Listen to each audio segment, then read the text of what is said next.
Hi, welcome to SoCali Wrestling. Today we have Angel Dust. How you doing, Angel Dust?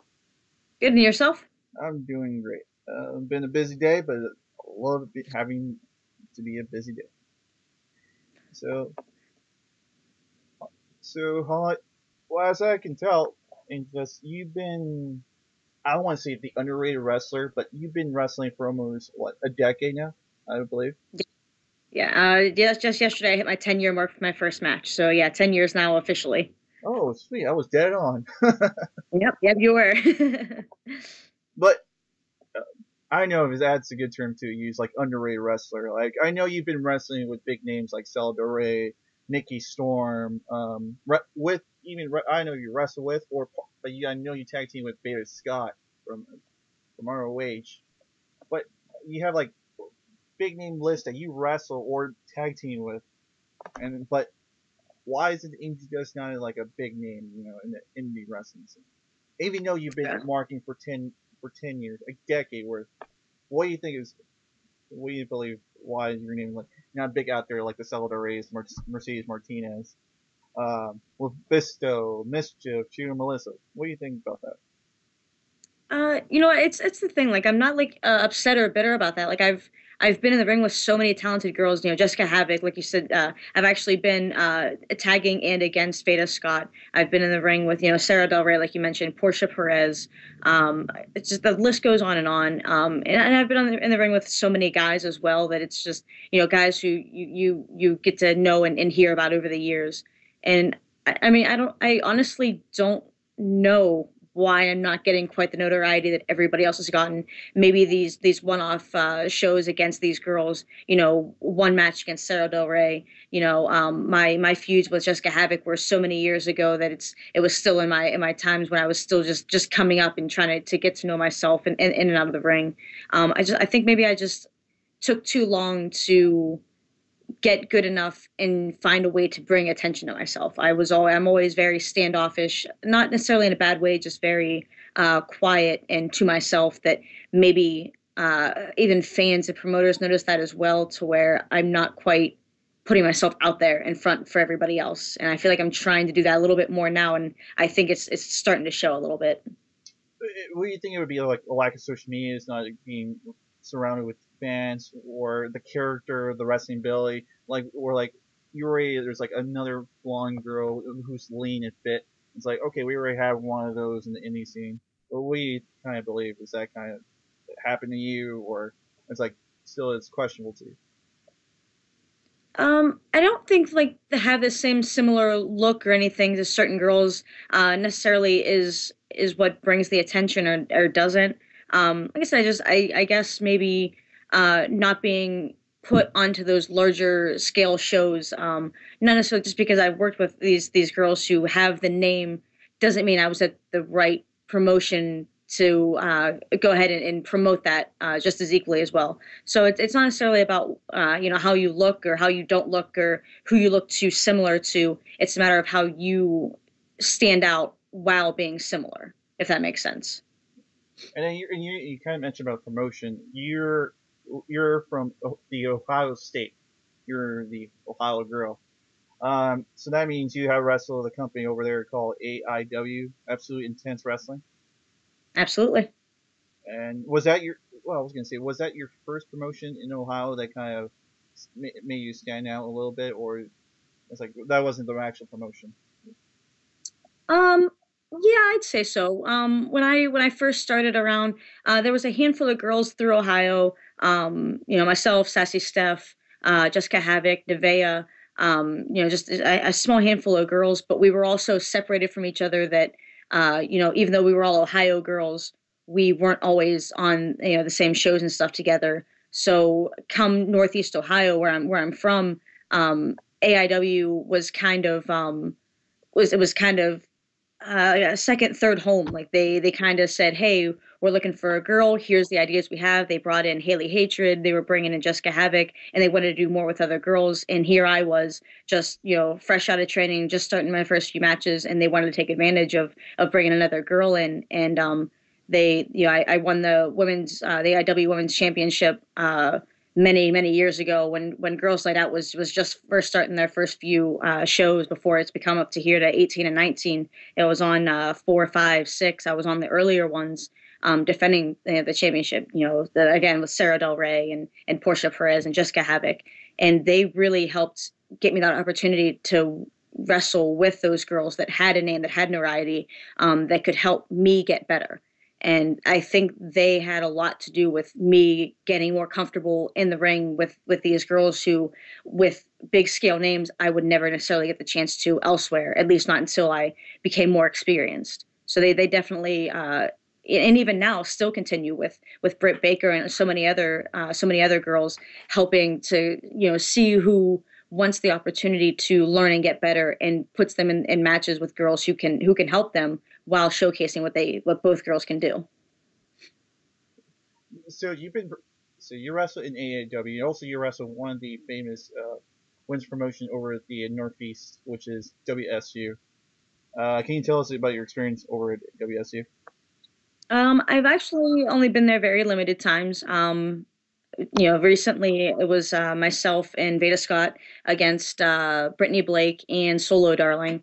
Um, didn't get go as well as I wanted. But with that being said, it takes sometimes a bad experience to realize the mistakes that you need to learn from and how to get better, and what it takes to be the leader of a locker room or of a match. And in that sense, I'd love to go back to WSU. It's just a matter of they always have so many girls on a card at one time that it's hard to kind of fill in any extra spots when all spots are filled. So um, it was definitely enjoyable, a different crowd, different atmosphere. And of course, it was just an opportunity to say that I got to be on another bigger scale show, if you will. So again, it was a great experience. Like I said, I wish the outcome of things had gone a little bit smoother inside the ring and so forth. But definitely another place that I'd love to go to again. Can you walk me through that match? Because I just before I was doing the interview with you, I was watching the match and like, was it? I think it was at the pen and like 1, 2, 3, and then it kind of was it 4? It's like what? Wait, hold on. Yeah. The finish of the match, it's been slow. I actually feel like I just watched some of that fairly recently, to kind of reminisce on things again that I could fix and do better myself. Um, it was a late kick out and the referee didn't see it and counted three when he should have stuck it two. And there was almost a bit of a an uproar after the match. There were a lot of fans that were upset. They were yelling at the ref. And again, I'm not upset about it. The match is over. Everything is done with. Things happen. But the match shouldn't have ended there. It wasn't. Like I said, I kicked out. It shouldn't have been over. But again, things happen. Just it's the way to learn and adjust for myself to fix things for the future. And then watching that match, and also recently the other promotion you're kind of current champion with Rise. There was a match with Jules Malone versus was it Desi Dorada, I believe. I'm The not first, sure. I don't think I've seen that. it was the very first match of Rise 2. That kind of happened. It was a late pin. It was 1, 2, 3, and then there was an extra pinfall where it was 4, and fans were kind of upset about it. It's like, and it was a very short match because we saw Jules Malone kicked out in the match, and suddenly the ref called it by a 4 count. It's like, wait, that was very short, and it was less than 5 minutes. And like, oh my god, I mean, the politics involved in wrestling and the mistakes for refs. As you know, for being a wrestler for a decade, you kind of been in those situations before. Yeah, that's the thing. It's a bummer when things happen. You learn when you train, and of course going through matches. Jules Malone has been around a little bit now. You just have to learn how to I don't know how to explain it, how to pay attention to the details. I know, when it comes to in-ring stuff, you kind of get focused on what you're doing, or you have too many thoughts in your head, or you start to overhear, the crowd starts to overhear, and you kind of can't focus, but you have to be able to focus on what you're doing. And like I said, the mistakes happen. You can't blame a ref, you can't blame a person. Obviously, sometimes you can tell blatantly that somebody just went ahead for whatever reason and counted three when they shouldn't have. Whether it's something bad happened during the match, you never know. So a ref can make a 3 count just because he sees somebody got hurt badly and wants to get them out, or you never know. But you, like I said, you kind of learn from it. And again, I'll watch this match now and kind of see so I can understand what happened because I didn't get the chance to watch it. But things happen, and you just have to kind of just learn from it and adapt to it and grow from it as a wrestler. Right. So I want to bring to this the very beginning of Angel Dust. Like, what made you choose a wrestler? Was it a something you were a child and you grew up with your parents or your dad or a family member of watching wrestling, or even your friends, or like you're a boomer saying it's like, oh, probably your teenage years, your adult years. It's like, oh, wrestling's my thing because it relates to some type of hobby of yours, or somebody forced you to like, hey, just do it. I've always been athletic. In school, I literally played any sport I could possibly play. My dad actually hated pro wrestling with a passion. My brother and I would sneak downstairs Monday Night Raw and watch as much wrestling as we could until we saw dad pull into the driveway coming home from work, and we'd hurry up and sneak up to bed. My mom enjoyed it, so we kind of got into a little bit with her. I just always watched it. I always just fell in love with it, and once I started watching, I couldn't stop.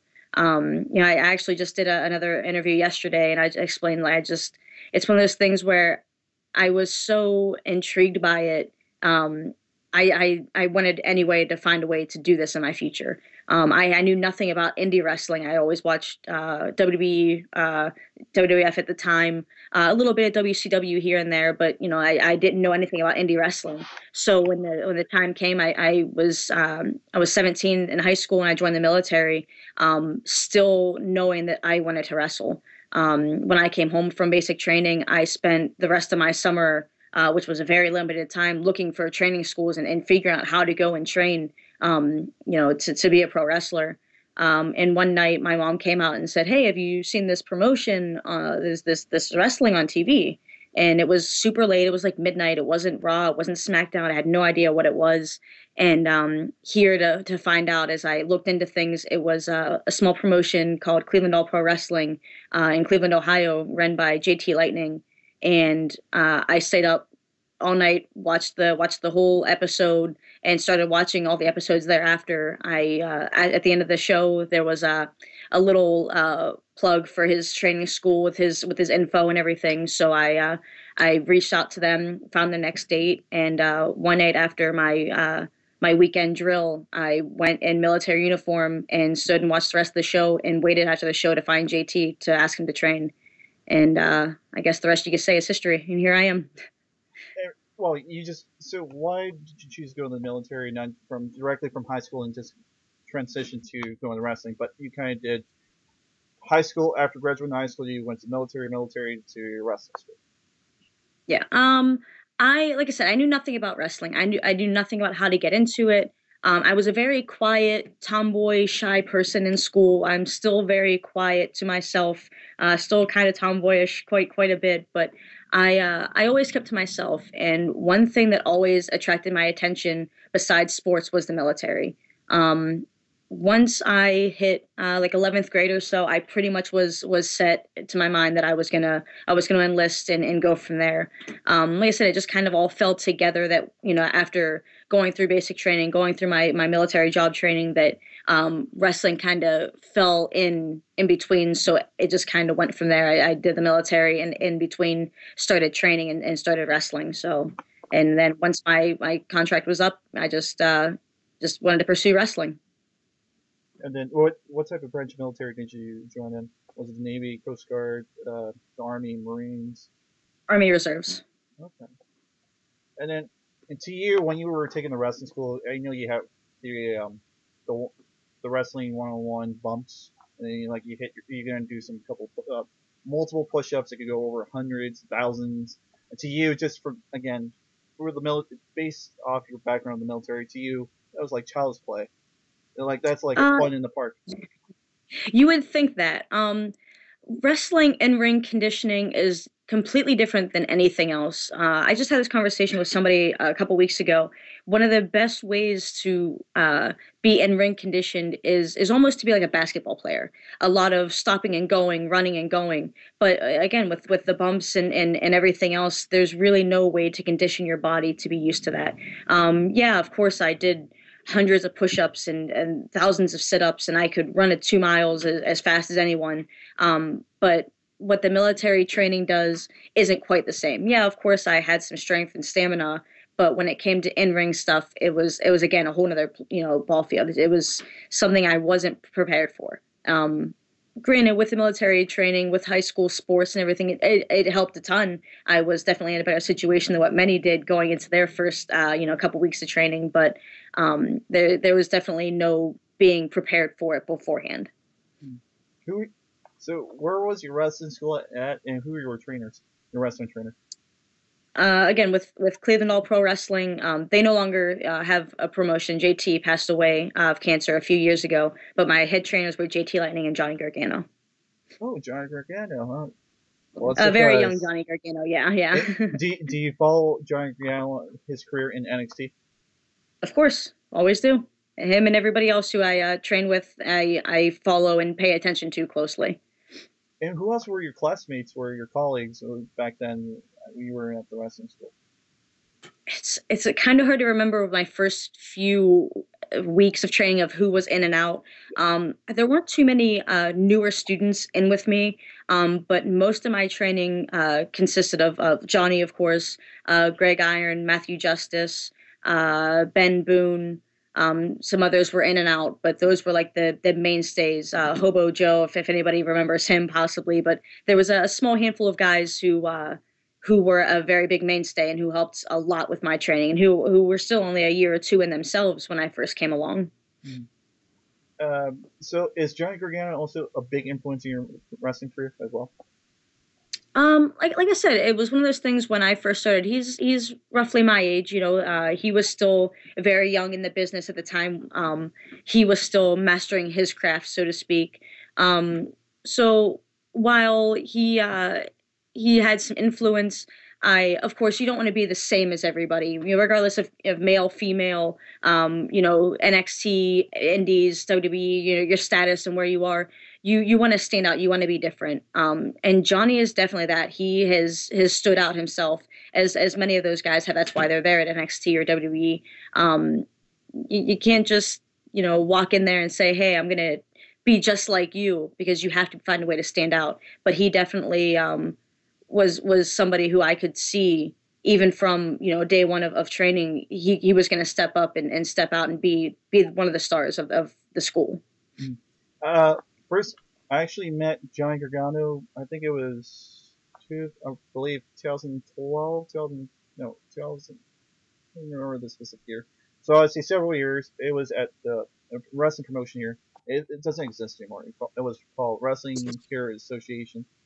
It was a wrestling promotion, and every money they kind of funded for all the tickets, they will donate of a certain charity or foundation. And Okay. the first show I went there, I saw Johnny Gargano. It's like I did not know him at all. It's like the only people that were there was like Adam Cole, DJ Hyde, uh, Drake Younger, and then this guy's like Johnny Gargano. It's like Johnny Gargano. It's like something about him is like his physique, his hairstyle, and like even his gear. His gear has like his infamous logo. You see him in NXT was the weird not emoji smiley face. Well, I know it's smiling face or not even smiling face, I believe. But anyways, his wrestling technique was incredible. And I even flying on the second rope spear. That's like wow. I haven't seen that from nobody. To me, probably other fans probably seen it, but to me that was like the first time seeing Gargano. Like I say, he was very, very innovative. He wanted to stand up. He wanted to step out and be different than others. He perfected his craft as much as he could. He trained with anybody and anybody he could. He learned from anybody he could. Um, I I remember training and learning just the small details, some small technical wrestling, and just the things he was trying to show us and explain to us. It was just hard to catch on just because he knew so much and was trying to. He was so far advanced. I know he started training when he was younger, in his early teens or whatever it may be. He's been been training and focusing a lot. But even at 18, 19 years old, he was already, like I said, a step above everybody else. In our age group and in our class and so forth. He he was definitely, like I said, he was definitely somebody who was gonna go further. It was just a matter of him getting that opportunity. And you also, again, you're athletic. Plus, with all your colleagues, the people you work with in the past, like you always want to be the competitive one. You want to be ahead of everybody else. To this day, you still are. And look what kind of drove you. You're the first ever Rise champion. For those who don't know, Rise is I think, the sister promotion to Shimmer, Shimmer's women's wrestling. Yeah. Yeah, they have a lot of affiliation. They just started this. The idea of the training seminar initially started out with the all women's training seminar, which was something that I had mentioned before that uh, us as females wanted the opportunity to have. Like I train with all males. It's not that we have an issue with training with guys. It's the issue of we want an opportunity to train with other girls and see how other girls are. Like I said, here even now in Ohio, there's Ohio, Pennsylvania, this area, the surrounding probably 100 100 or so miles. There's a decent handful of younger girls that are just up and coming. But you can only get better when you get to train with those who are out there elsewhere. When all these girls came together for Rise to train and do this show, we didn't know what to expect. Kevin Harvey put together something that even though we signed up for it, we were questionable of. But the whole time he knew that this was going to be something of a success, and I I guess you could say it is a sister promotion of Shimmer. Of course, it definitely is a perk for us females who want that opportunity to work Shimmer. That's how I got my debut for Shimmer. But it's definitely a way for us to get that one-on-one training. The training with Saraya Knight alone was well worth the seminar in itself. Of course, Cole Cabana knows so many things that one doesn't have nearly enough time to teach what those guys know and are trying to teach us. But like I said, even 10 years in this business, I still went in there with open ears, hoping that it was a good a good opportunity for myself, and I learned so much. And of course, Rise 2 just happened, the same thing. Again, the trainers were Soraya and Colt, and I still came out learning more than I did the first time. So it's definitely something that people need to keep an eye on, especially other females. And of course, now with Gain, they're going to start doing seminars with males as well. So any guys who want to take an opportunity to kind of to get in on this should probably do that. Like there's so much to learn and so much to advance in your career, whether it's male or female. There's always a chance to learn. And it's definitely something that's going to pick up and get some more steam here before long. And then I wasn't there for the first Rise because Rise 1 was in Chicago, and then you were the champion for Rise. Was there like a tournament that kind of happened, or they kind of chose like, oh, the top people that was in the seminar did so well that it's like, okay, I will put Angel Dust versus I don't know, Chelsea Green, and then suddenly, okay, these two were the top girls that were in the seminar and did great. And it's like, all right, let's make them one of the champions and make them wrestle on that night to crown the new Rise champion. Actually, nobody had any idea that there was a Phoenix of Rise champion. Okay. There was nothing was addressed of it at all the entire day, the entire night. Like I said, we all got together and trained throughout the day. And then come showtime, the card was placed together. Just about every girl who took a chance at taking this seminar opportunity was on the show. Whether it be a battle royal or a tag match or whatever the situation may be. There were 4 matches that ended up being, I guess, kind of a tournament style. The winner kind of advanced on to the main event, but nothing was addressed as the main event. It was just these 4 matches, these 4 girls. They're gonna get one more match at the end of the night. There was nothing really told to us. It wasn't until right before the main event that it was myself, Delilah Doom, Britt Baker, and Kate Carney. We were all in the back ready for our music to play, and Kevin Harvey comes out and says, I got something for you. We're all going out. So we went out, music played, all of us walked out, and he announced that there was a championship. So it just so happened that it was my lucky night, and I was able to, win that championship, and I took it off to Rise 2 and defended against Delilah Doom, and still hold on to that title. You won the match versus the Lion Doom at Rise 2, and then you kind of there was a new alliance, or I don't want to say it's a new alliance, some dark alliance with you and Rosemary from TNA, aka from the indie wrestling, be Courtney Rush. How did that came through? Um, I from being the younger girl around the business, I knew of Courtney Rush. Um, Going into Rise 2, I knew she would be there. No real alliance was necessarily formed or worried about, but again, I choose that to align myself with people who I know are going to help me succeed in this business, and who are just going to help me in and out of the ring. And I felt like that was kind of the right way to go for me. And So and plus, it kind of boosts your name out there too. Is like comparing a TNA knockout with you. It's like okay, it's like I know who's Amy Dust. She was the person who was with TNA Rosemary, and then so like, once your alliance with her kind of separates, now then we're gonna say okay, she's not underrated anymore. Now we know who's Angel Dust. I mean, I hope that's the case. I guess we'll have to see how things go and see if that's the case. But like I said, I don't necessarily want to use somebody else to benefit my success, but a little help and a little push along the way sure won't be bad. Well, of course, you want to have a push for that opportunity once in a while because once you get that push and opportunity, when you can if you ever have that again, you know. Right, right, absolutely. So I wanted to talk about back to your days in the wrestling scene, like your first days. Do you recall your first match? A little bit. Uh, my first match was actually against a guy. Um, it wasn't even for my home promotion.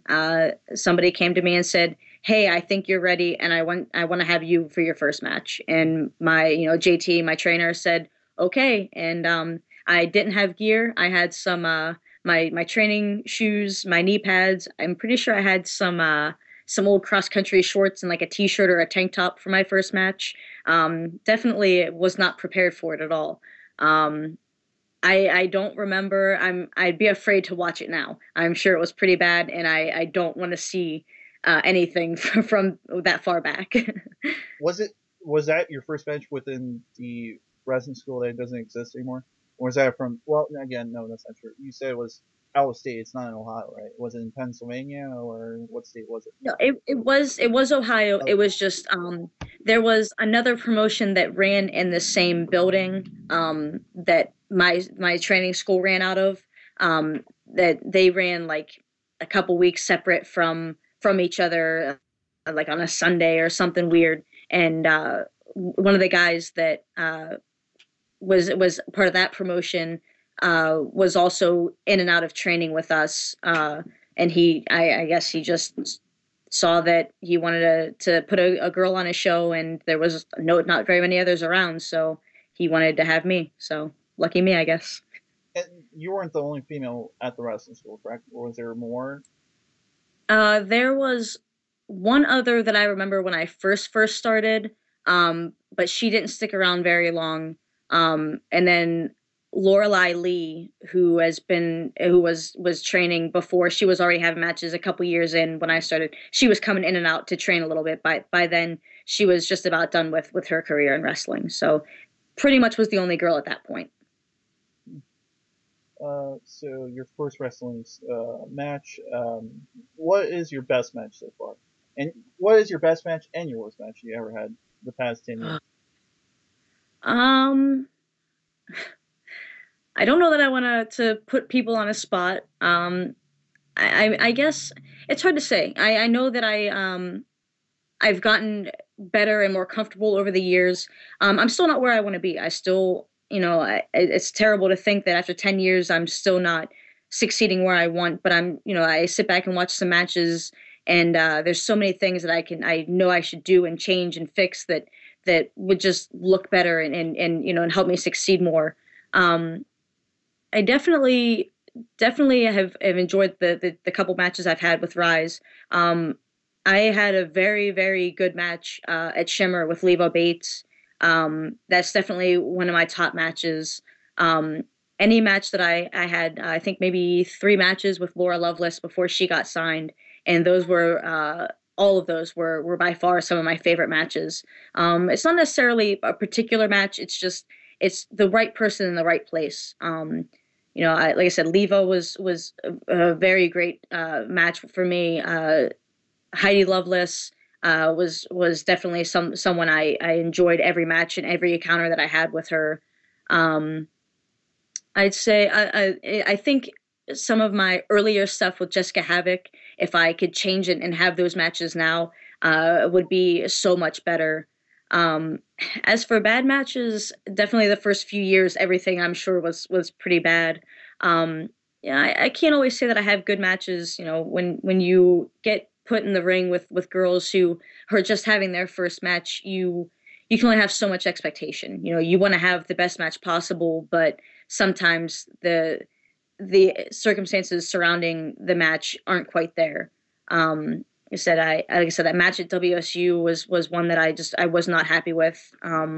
I just had a match a couple weeks ago with a girl who's fairly newer in the business, and it wasn't very good. So it's I don't want to put anybody on the spot or particularly say anything necessarily was bad, but I've been having a very good streak of good solid matches recently that I want to keep that going. Don't want to look back on the bad and just keep going with the good. Well, well, it is an opinion anyway, so you're like not critiquing, you're not hating the person. It's like, hey, I just dislike this match, or dislike your technique and all wise. But if they kind of know that, at least they can improve it. Like the new girl. Like, who is the new girl you were kind of wrestling with? Sorry about that. So apparently we cut off by the character, why the character is so good in the indie wrestling scene. Can you explain that again? Sorry about that, folks, for the SoCali Wrestling Podcast viewers. It's no problem. I mean, like I said, everybody kind of has a different feel for it. And like I said, for me, I I'm still trying to build a character for myself. A character is very important. It's another way to draw attention to a crowd, to keep intrigued with what you're doing. Like I said, I was always so quiet and standoffish, and like I said, not necessarily in a negative way. Just I was always just to myself. In the locker room. Even at home, even when I go to the gym, I keep to myself. But to finally start to break out of that shell and to draw attention, to keep a crowd interacted, to give them some kind of character and entertainment. That's what they want. That's what they pay to see. They don't. Yeah, okay, they want to see cool moves and fun stuff, but that stuff only works so far. You see these guys. You see Rosemary, and that if you saw her without paint, doing the face paint, and without the dark gear, the darkest hire, and you wouldn't quite feel the same way. But she musters all of that in together, and then with her promo work and everything else, it just adds so much. And that character was what really sets people to go, oh man, I really want to see her, get her ass beat, or whatever the situation may be. Or, oh, I really like her, like she's on fire, like this is amazing.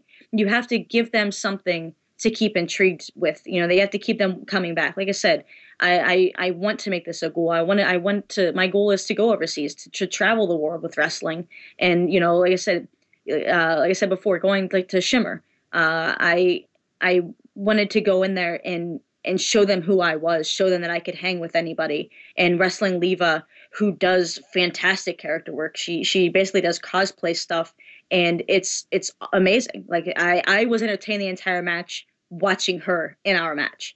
But like I said, going out there and being so welcomed by the crowd made me realize that I'm starting to get out of that comfort zone. I'm starting to get that attention.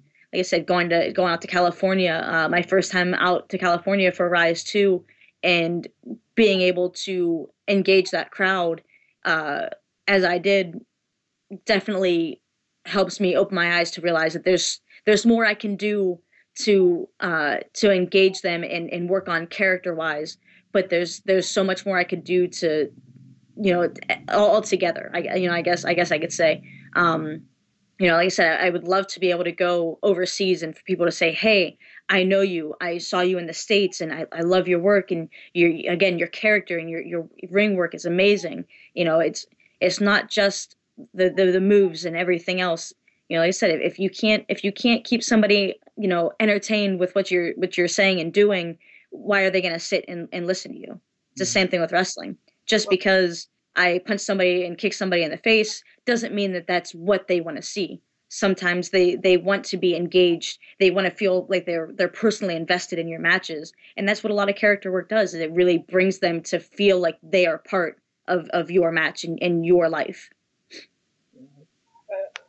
because you were mentioning about Rosemary, but like her character, I kind before she was like Rosemary again, she's formerly known as Courtney Rush. Before like the demon assassin character she has right now, so I kind of like her when she was playing the no girl with was it damn her infamous song she was been playing during the indie scene in Canada.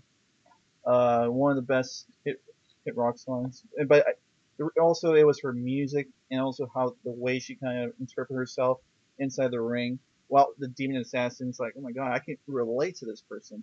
Like there might be a girl or a guy relating to you. It's like, hey, this girl is fit. It's like, oh, me too. I'm a fit person.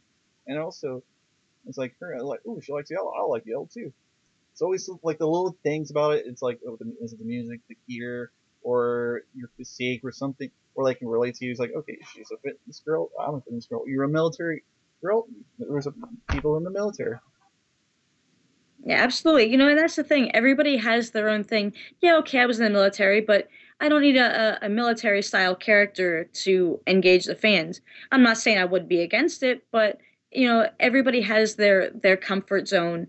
And while we all need to strive to get out of it, you also kind of need that to help give you that push. I'm comfortable with certain things that helps me. I'm comfortable in long tights, and not that that matters at all, but that's what I'm comfortable in. So for me to be comfortable in something like that, in one small little aspect, helps me not focus on what I'm wearing because I feel comfortable. So now instead of me focusing on fixing my stuff or making sure my hair's, I'm focusing on engaging a crowd and entertaining them. And with with like I said, like with Rosemary, it's uh regardless of what everyone thinks, of course, once you go onto a stage like a TNA or WWE, you don't always have necessarily the a full 100% control of your character and everything. But once you're given something and you find a way to make it work and make it succeed, and you kind of you can get those gasps from a crowd and those interactions from fans and kids to realize if you're doing something right or wrong. You want to be that scary demon character, and you can get a reaction through people's eyes just to tell if that character is working. If you want to be that bubbly, Delilah Doom character, that fit workout style character, you can engage by the smiles and the claps and the little things to know if your character is working and engage those crowds. It's just a matter of figuring out what you are comfortable with and then turn that into something more, if that makes sense. Mm. And do you hear the opinion of fans or your coworkers or your own self critic? Uh, I like all kind of critique. I am probably my own worst critic. Like I said, I hate listening to myself talk. I hate looking at pictures. I watch my matches and think everything is terrible. Um, but just because how I feel about something doesn't mean everybody else sees it that way. To sit and have critique from Soraya Knight, from Allison Danger, from these girls who've been around, from Mercedes Martinez, who've been around and have the experience that I still have yet to gain, and the people that I want to be feel even with and feel like I can learn from them. You have to be willing to open up, to shut your mouth and open your eyes and just listen and to what they see and hear what they think. The opinions of those who have been around matter. And of course the same thing with the fans. Obviously, if you go and you do a fun move that you think looks cool, but nobody cares at all. You go wrestle, three different promotions, and the fans at every promotion doesn't like you. You're the baby face, but everybody hates you. You're obviously doing something wrong. You have to pay attention to what everybody, not just yourself, but what everybody else thinks as well. Obviously, don't take critically to negative stuff, but to critique your in-ring work and your character work, little things. Anybody who has, and that for me, a girl can be, or a guy, anybody can be around the business for a year or two, and less, and still just be training, and I can still learn from them. You can't just sit here and think that what you are doing is the correct way. That what this one person, the one person said that you're doing this wrong and this is how you do it, doesn't necessarily mean it's the right way. The way JT trained me, the way Johnny trained me, the way Colt was training, the way Soraya was training, everybody trains different. As long as you're not, as long as you're in the ring doing your job and getting better and not falling back into the bad patterns, and you're in improving in yourself, then you're doing something right. Then, do you care about the majority of the male fans? Like, okay, as being a female wrestler, it's like some guys like they like to have it's the sex appeal themselves as a female wrestler. It's like, do you care about that? Like me being the sex appeal, like what? I'm not a sex appeal person. I'm more of the wrestler.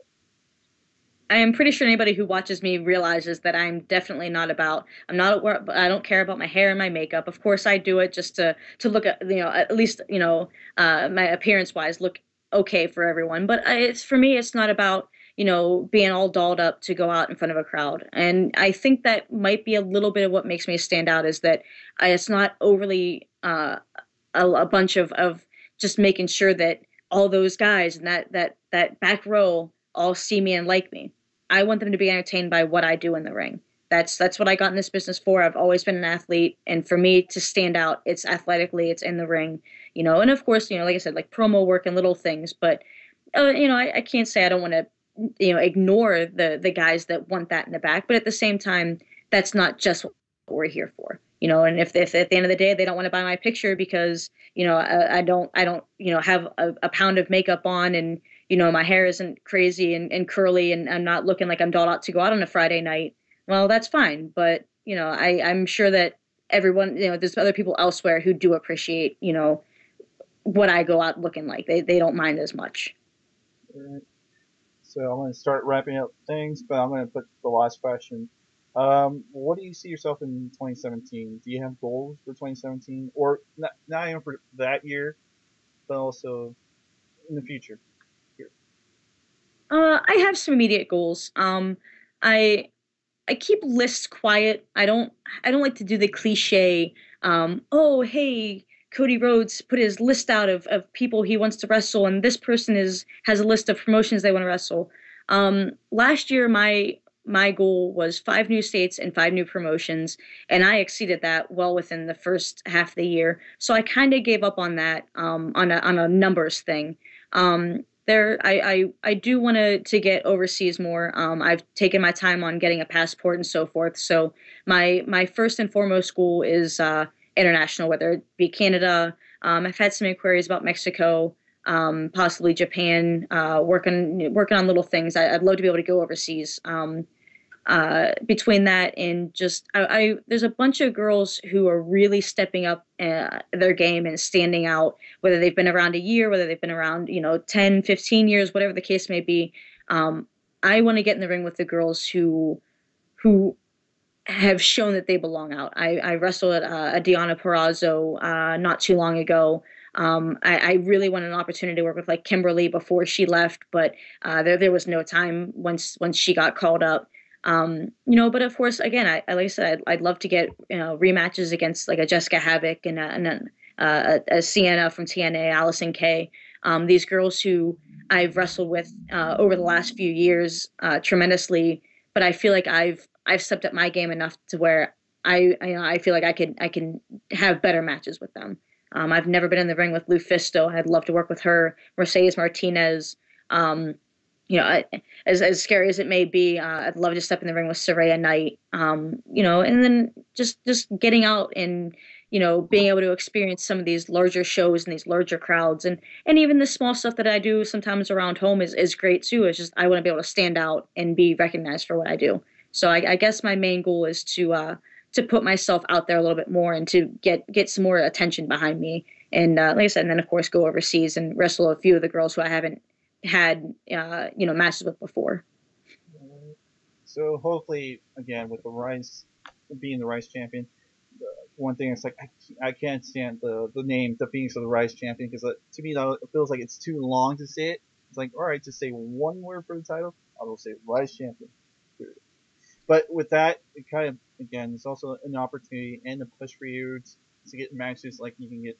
Well, now because Soraya Knight isn't Rise, you have the opportunity to wrestle with Soraya Knight. Mercedes Martinez is also at Rise, and then give yourself to be from Rise pushing to promoting yourself to Shimmer, and hopefully you get your match with LuFisto. That I'm hoping, I'm working on it. But yeah, that Phoenix of Rise Championship. It's a kind of a long name, but you know what? I can't complain. I'm the champion, so I'm not going to complain about it at all. Well, that's my opinion too. So like, it's too long a name just to call her the title. It's like just make it short and sweet and simple. Right? Yeah, well, it's different. It's different, that's for sure. All right. So for people who are those who haven't followed you yet on social medias or haven't followed your wrestling career, where can they follow you? Oh boy, I don't remember any of my handles, but I'm on Twitter, Facebook, Instagram, Angel Dust on everything. You just type in Angel Dust. I'm sure you'll find me. Anything. I think I have a couple pictures of me holding the Rise Championship for a couple profiles, so I'm not that hard to find. I'm on all social media though. Come find me. All right. One last quick question too. I had to ask the name Angel Dust. Where did that come from? Is that something you kind of chose Uh, yourself, or you'll pick it from the hat? It's like, oh, here, I'll just fill this name. It's nobody used it. it was very last minute and it stuck. So I guess 10 years later, I'm kind of stuck with it. All right. Well, again, thank you for allowing me to interview you, Angel Dust. Hopefully, we see you more here in California, or even close in the western side of the United States, like Nevada, Washington, Oregon, Arizona, all these, and probably in Mexico too, if you were still kind of questioning about it. We'll see. Well, thank you. I appreciate it. So thank you guys, and another good episode of SoCali.